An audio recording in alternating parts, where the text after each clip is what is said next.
Yang paling utama yang saya akan bahas adalah bagaimana cara pengaplikasiannya. Karena di sini produk pertanian PT BES, Eco Farming Original sebagai pionir, dan sebetulnya dua produk ini dulu pernah ada di PT BES ya, zaman Eco Racing dulu. Nah, maka di sini dua produk ini yang pertama kali mendapatkan izin adalah Eco Farming Original. Nah, maka yang premium ini yang jenis kering tidak dipasarkan lagi. Karena apa? Karena tidak boleh, karena belum ada izinnya. Nah, yang premium. Tapi apa sih Pak perbedaannya? Cukup simpel. Dua-duanya punya keunggulan. Jadi ketika yang bertanya, Pak, apa sih perbedaan dan keunggulan Eco Farming Original dengan Eco Farming Premium? Saya sampaikan, dua-duanya punya keunggulan. Ya, dua-duanya punya keunggulan. Jadi semuanya punya testimoni masing-masing. Nah, cuman bedanya Eco Farming Original ini bisa diperuntukkan sebagai pupuk ya, yang bisa digunakan untuk menyuburkan tanah juga ya, karena mengandung 42 bakteri, dan juga bisa digunakan sebagai probiotik. Nah, probiotik feed additive itu apa? Kalau diceritakan panjang. Bahkan kalau di diklat dan tren itu nanti akan kita sampaikan ya. Intinya kita harus praktek. Jadi probiotik itu adalah ya raw material yang bukan nutrisi, sebagian besar biasanya berupa mikroorganisme ya, yang tugasnya dia membantu proses penyerapan nutrisi dan tidak kontradiksi dengan bakteri yang ada dalam pencernaan ternak itu sendiri. Nah, yang namanya probiotik eco farming original ini alhamdulillah sudah kita buktikan bisa meningkatkan kualitas telur, daging, dan susu. Jadi Bapak dan Ibu ketika ada pertanyaan, Pak, bagaimana Pak cara aplikasi EcoFeed? Bagaimana cara aplikasi apa namanya EcoFeed Base? Bagaimana cara aplikasi produk-produk yang dulu pernah ada di PT Base? Saya sampaikan ya. Jadi produk barangnya ini saja. Kalau saya sebagai pengedukasi saya sampaikan saja. Dan alhamdulillah ini sudah kita buktikan ya pada ayam petelur yang kita observasi. Ya alhamdulillah di ayam petelur darah ya. Darah itu berarti yang baru pertama kali bertelur ya di umur 5 bulan mau ke 6 bulan. Itu ternyata rajin bertelur. Nah, kemudian kualitas daripada kerabang, omega dan lain-lain bisa ya di apa namanya bisa meningkatkan kualitas tadi omega, terutama kuningnya lebih pekat. Nah, maka ini bisa dijadikan sebagai probiotik. Nah, kemudian karena masih mengandung probiotik, salah satunya Lactobacillus spesies, maka produk ini untuk aplikasi ke tanah dan ke tanaman saya tidak rekomendasikan untuk difermentasi. Tujuannya apa? Produk MTB adalah produk praktis. Wah, apa ini produsen nggak setuju gini? Ya silahkan, saya pun diberikan kewenangan oleh benar PTBS. Tujuannya apa? Jangan sekali-kali mitra PTBS ini membuat cara ribet kepada para petani. Hati-hati. Apa dampaknya kalau kita buat cara ribet dengan adanya fermentasi? Semakin petani kita berikan cara yang memusingkan buat mereka dengan cara fermentasi, katakanlah, semakin berani petani membuat aturan sendiri. Itu yang terjadi. Makanya saya di sini tidak pernah merekomendasikan lagi. Makanya bagi para mitra, misalkan masih menggunakan cara lama, ya silakan saja. Selama itu apa namanya konsekuensinya ditanggung, dan jangan mengedukasi di grup-grup yang sudah kita adakan. Karena cara itu sudah kita tidak gunakan. Karena apa? Karena tadi produk PTB sudah tidak praktis lagi. Dan kegagalan dari aplikasi eco farming sebagian besar karena biang berubah menjadi racun. Karena yang namanya produk ini difermentasi, kontak dengan oksigen, terjadi oksidasi, ya bukan biang lagi, sudah menjadi racun. Nah, maka di sini kita hindari itu semua. Kemudian kalau ini keunggulannya tidak menyebabkan tanaman menguning, tapi khusus diaplikasikan untuk pertanian. Dan alhamdulillah masing-masing punya keunggulan, ya, punya keunggulan. Nah, pahami keunggulannya bahwa produk ini, ya, yang ini 11,24% kandungan apa namanya, kandungan kadar airnya ya lebih kering. Kalau yang original di 14 ya, 15,32%. Nah, ini lebih lembab kalau yang apa? Kalau yang ini ya, kalau yang original. Jadi itu ya. Nah, kemudian di dalam pengaplikasian ya, intinya ini saja. Intinya ini saja. Nah, ini sebelum eco farming ini dikombinasi dengan produk base farming lainnya. Jadi kunci keberhasilan aplikasi eco farming itu ada 4 poin. Pelajari silakan. Jadi ketika Bapak dan Ibu ada mitra baru melihat ada beberapa mitra lama memposting video ya, mengaplikasikan eco farming 100%. Ya, eco farming 100% tanpa ada tambahan C organik dan pupuk lainnya. Kemudian berhasil. Nah, ini bukan menjadi patokan, ini bisa diaplikasikan di tempat yang lain yang miskin hara. Tidak bisa. Maka di sini kita harus tahu ilmunya. Kenapa bisa berhasil? Maka jawabannya nomor 1.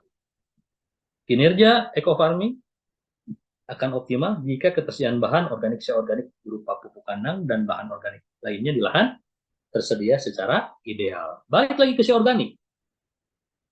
Karena yang namanya mikroba yang ada pada eco farming itu sering kita analogikan sebagai koki handal yang memiliki peralatan yang canggih siap untuk memasak di lahan.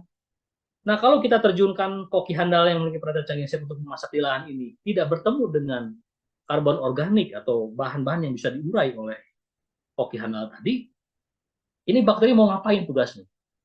Maka kalau misalkan Bapak dan Ibu, Pak ada Pak berhasil di Sukabumi petani kentang 100% eco farming, ya silakan lihat C organiknya. Di setiap media tanam tempat umbi-umbi itu besar, pupuk kandang semua. Nah di situ baru saya pastikan bisa 100%. Karena ketersediaan C organik di lahan secara ideal. Tapi bagi lahan-lahan yang bersifat miskin hara, ya jenis tanah konsolit merah kuning, tidak ada bahan organik, jangan sekali-kali mencoba 100% eco farming. Kenapa? Karena masuk ke nomor 2. Jika ketersediaan organik di lahan belum ideal, maka penggunaan NPK organik di tahap awal 25-50% harus kita gunakan. Nah ini yang sering kita edukasi, Pak kenapa nggak 25%, Pak? Rata-rata ya strategi pemasaran pupuk organik di Indonesia ini, di buku panduannya, mereka langsung posting 50%. Ya, eco farming di sini 25%. Ya, padahal rata-rata setiap lahan yang sudah menggunakan pupuk kimia sintetis kemudian diberhentikan, itu sama halnya kita sudah terbiasa makan nasi diberhentikan, gimana rasanya? Maka yang terjadi adalah produktivitas menurun. Maka 25-50% ini sebagai rank ataupun ada syarat-syaratnya. Kalau 20% sudah oke, pertumbuhan sudah ideal, maka 20% yang kedua tidak usah. Tapi kalau misalnya 20% belum ideal, maka 20% yang kedua harus diaplikasikan. Itu di tahap pertama. Jadi kalau edukasi di eco farming premium itu ya 50% penggunaan NPK organik dulu disampaikan oleh Pak Agus Mulyo ya. Kemudian yang di original masih dipertahankan efisiensi biaya sampai 70%, yang digunakan 20%. Tapi 20% pun saran dari saya tetap kita harus punya patokan setelah menggunakan eco farming ini paling tidak 50%. Ya, karena pernah banyak komplain juga, Pak ini padi yang saya aplikasikan 20% dari dosis petani daerah saya, pertumbuhannya seperti ini, dan memang harusnya 50% di tahap pertama ini. Nah, baru nanti dikurangi, ya, kemudian cara pengaplikasian berikutnya, pembuatan rotan eco farming untuk media tanam atau lahan tidak harus difermentasi, karena kinerja eco farming tanpa difermentasi akan tetap optimal. Ini untuk lahan ya, misalkan lahan ada 1 hektar, dibutuhkan 6 tub eco farming, dilarutkan di dalam 1 liter air, ambil 100 mili untuk 1000 meter persegi. Jadi 1 liter larutan yang isinya konsentrasinya 6 tub itu kan kalau dikali 30 gram, kalau eco farming original berarti 180 gram. 180 gram bobotnya, volumenya 1000 mili. Berarti konsentrasinya adalah 180 gram dalam 1000 mililiter, ambil 100 milinya, masukkan dalam tangki 17 liter, semprotkan untuk 1000 meter persegi. Ini berlaku juga untuk lahan tambak ataupun lahan perikanan. Ya. Hampir sama ya, supaya kita buat sama. Nah, kemudian pembuatan larutan eco farming untuk aplikasi pada daun atau tanaman, ini aplikasinya jam 6 sampai jam 10 pagi. Tidak harus difermentasi dan tidak harus menambahkan gula. Caranya, 1 tub eco farming ini kita bisa potong 1/10-nya. Ini masih banyak yang bertanya, Pak, 1 garis miring 10 itu 1 sampai 10 tub, itu maknanya sudah berbeda. Ini namanya pecahan. 1/10 itu artinya adalah 1 tub dibagi 10 bagian. Jadi kalau 1 tub eco farming 30 gram, kita ambil 10 bagiannya, maka 1 bagian ini adalah 3 gram. Ya. Nah, kemudian dilarutkan dalam 100 liter air di cup boleh, yang penting untuk mencampur saja. Kemudian aplikasikan ya untuk luasan 1000 meter persegi. Masukkan ke dalam tangki 17 liter air, kemudian masukkan 1 tangki untuk luasan 1000 meter persegi. Jadi biang yang tadinya 1000 mili yang isinya tadi 6 tub tadi itu bisa untuk 10 tangki saja. Jadi jangan diberikan pilihan petani ini diberikan pilihan menjadi 20 tangki. Itu banyak yang ngeluh juga. Kenapa Pak saya nyemprot biasanya 10 tangki, ini disuruh 20 tangki? Padahal dosisnya segitu itu juga. Dan kalau itu dikerjakan menjadi 10 tangki per hektar, jelas ada efisiensi tenaga kerja, ya. Nah, maka ini harus dipahami. Namun setelah ada pertemuan dari produsen eco farming, salah satunya original, maka inilah kesimpulan yang pada Zoom training pada kesempatan sore hari ini. Nah, ini sebetulnya di buku Farming Guidebook formatnya seperti ini. Nah, ini formatnya seperti ini. Tapi saya urai lagi supaya satu-satu supaya lebih fokus. Nah, ini adalah SOP standar operating prosedur ya untuk eco farming, baik original maupun premium, silahkan. Untuk komunitas apa? Tanaman pangan, palawija, hortikultura, perkebunan, dan kehutanan. Di masa pratanam, aplikasi pada tanah dibutuhkan 18 gram eco farming original. Karena kenapa saya patok per 1000 meter? Karena tidak semua lahan dempot itu ada, ya, ada 1 hektar. Maka cara mudahnya seperti ini. Nah, ini pertanyaan 18 gram dari mana, Pak? 18 gram kita ambil sampling dari komoditas padi sawah. Padi sawah ini, ya, padi sawah ini membutuhkan 6 tub eco farming. 6 tub dikali 30 gram itu 180 gram. 180 gram dibagi 10 itu jatuhnya 18 gram eco farming original. Ini cara ini gampangnya seperti itu ya. Kalau premium berarti lebih ringan lagi. Tapi kita sampel ini eco farming original. Plus 1 saset pengelihaman penyakit kalau ada, plus 250 meter pelarut air biasa untuk mencampur, plus 14-17 liter air 1 tangki untuk luasan 1000 meter persegi. Silakan aplikasikan. Ini jauh lebih cepat ya, H-3 hari setelah tanam saja. Karena banyak masukan dari para petani, daerah-daerah tak ada hujan ini lebih mengeluh ya. Pak, kenapa harus 5 hari, Pak? Di lahan saya, ini pengakuan petani, kalau misalkan tidak ada hujan, itu lahan bisa mengering, harusnya secepatnya ditanam. Gitu. Kemudian gulma bisa tumbuh, gitu kan? Ya, itu betul, harus kita dengar juga, makanya kita berikan, ya, itu masih berbau amonia, itu harus di jauh-jauh hari. Nah, kemudian pasca tanam, aplikasi pada daun, ya. Yang pertama, 1/10 tub eco farming ditambah 1/3 saset fotosintesa. Jadi ini setelah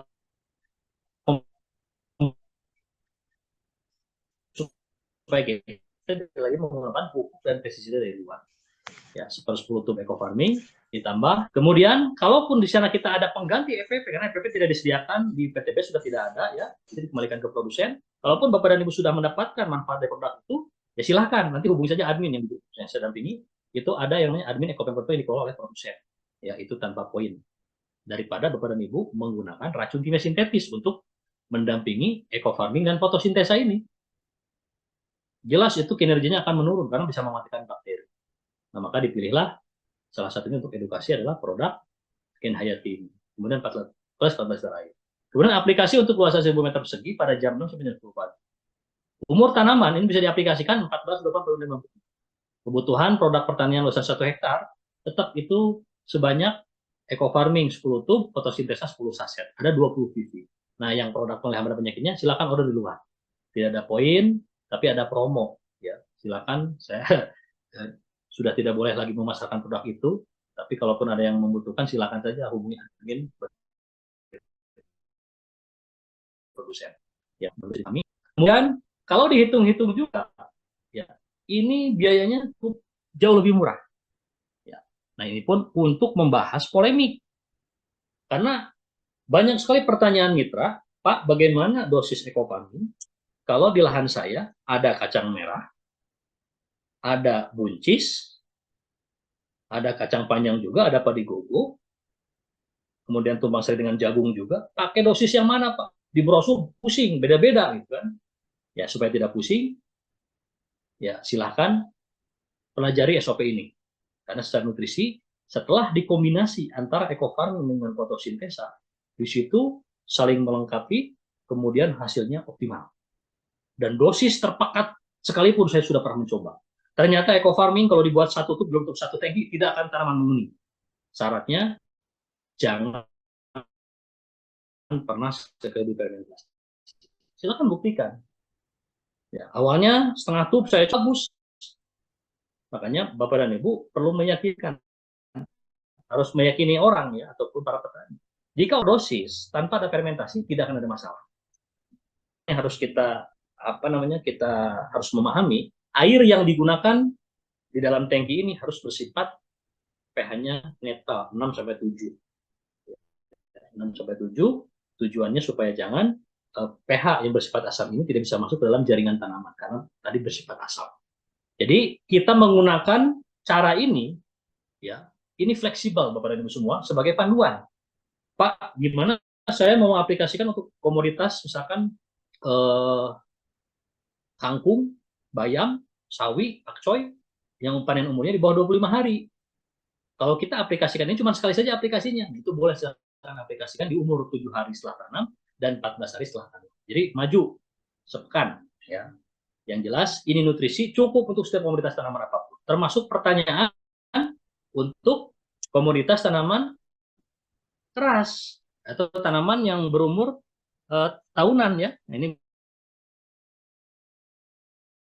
seperti makanya di sini ada ya di keterangan di buku Farming Guide di halaman umur komoditas tanaman di atas 110 hari maka aplikasi di atas bisa ditambah bisa melakukan kali aplikasi dengan interval 2 pekan sekali setelah jadwal ini. Nah sekarang pertanyaannya apa tanaman apa? Yang pertama pisang Cavendish, yang kedua singkong, ya, yang ketiga porang, yang keempat pepaya California, yang kelima tebu. Nah ini tanaman-tanaman yang umurnya di atas itu maka aplikasikanlah cara ini. Ya, jadi intinya aplikasi eco farming ini setelah ada kerjasama dan kunjungan daripada direktur bagian produksi, ya intinya bisa menggunakan produk ini secara kombinasi antara eco farming dengan fotosintesa. Silakan buktikan, jangan banyak bertanya, buktikan sendiri. Bahkan saya sudah mencoba dalam satu tank itu saya buat satu tube eco farming. Betul bisa.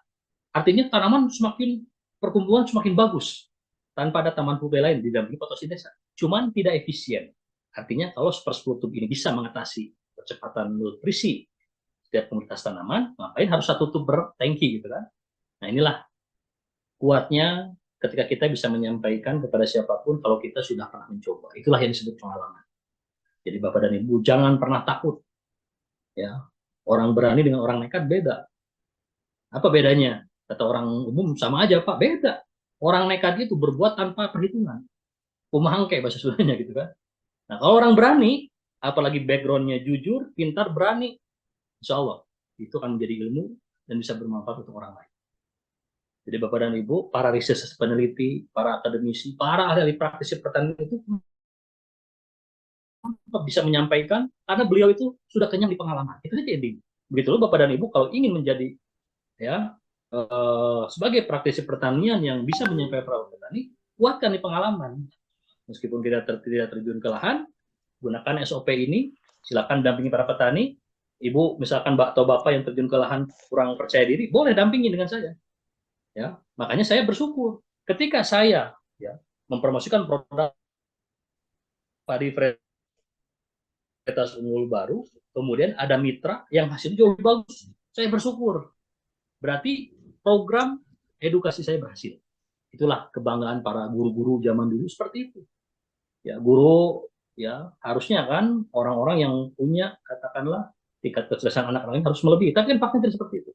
Bahkan beliau mencetak anak orang supaya bisa menjadi profesor dan para penemu lainnya, research dan lainnya. Beliau justru bangga karena tadi kemampuannya melebihi dari guru tersebut. Itulah yang namanya kebanggaan. Baik Bapak dan Ibu semua, ya. Jadi intinya pada kesempatan sore hari ini ya, dari materi yang panjang saya sampaikan, intinya saya tidak membahas masalah tentang diskusi dua arah, tapi apa yang disampaikan tadi mudah-mudahan bisa bermanfaat ya.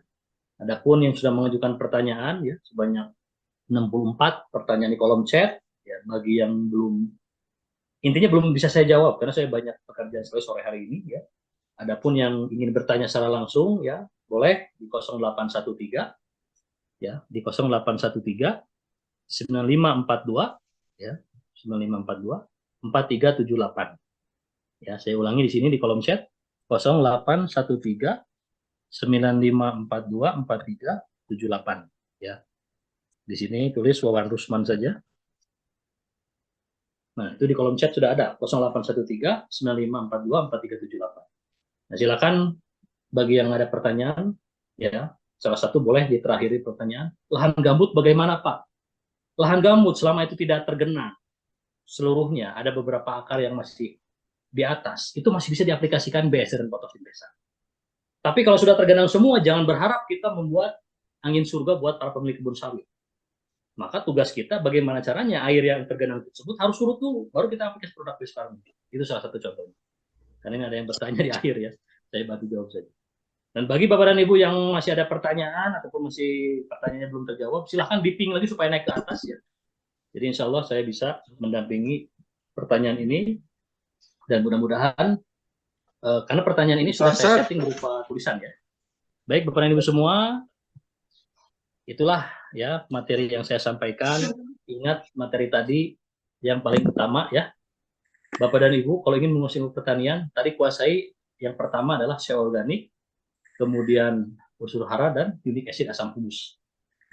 Ya intinya itu saja. Nah, utak-atik silakan. Jadi kalau ada petani yang mau menggunakan pupuk kandang jangan dilarang. Yang penting pupuk kandang itu betul-betul matang di lahan. Ya, nah, silakan karena rata-rata para petani itu punya aturan sendiri ya. Ataupun kalau mau menggunakan pupuk kimia sintetis 50% boleh atau bolehkan saja sudah. Yang penting kita sudah tahu patokan di PTBS pun 25-50% masih digunakan di tahap awal. Nanti ke depannya baru kita gunakan produk base farming ya tanpa ada campuran pupuk dan pestisida dari luar. Baik Bapak Ibu semua, ya mudah-mudahan puas dan tidak puas. Zoom meeting ini harus diakhiri ya bagi yang belum mendapat jawaban dari pertanyaan yang disampaikan di kolom chat, silakan jawab saja. Ya. Dan bagi Bapak dan Ibu yang membutuhkan kaos-kaos untuk kampanye kita, kampanye ke depan politik, yang di belakang ini adalah kaos yang saya pakai, sustainability. Alhamdulillah sudah kita sebar kemana-mana.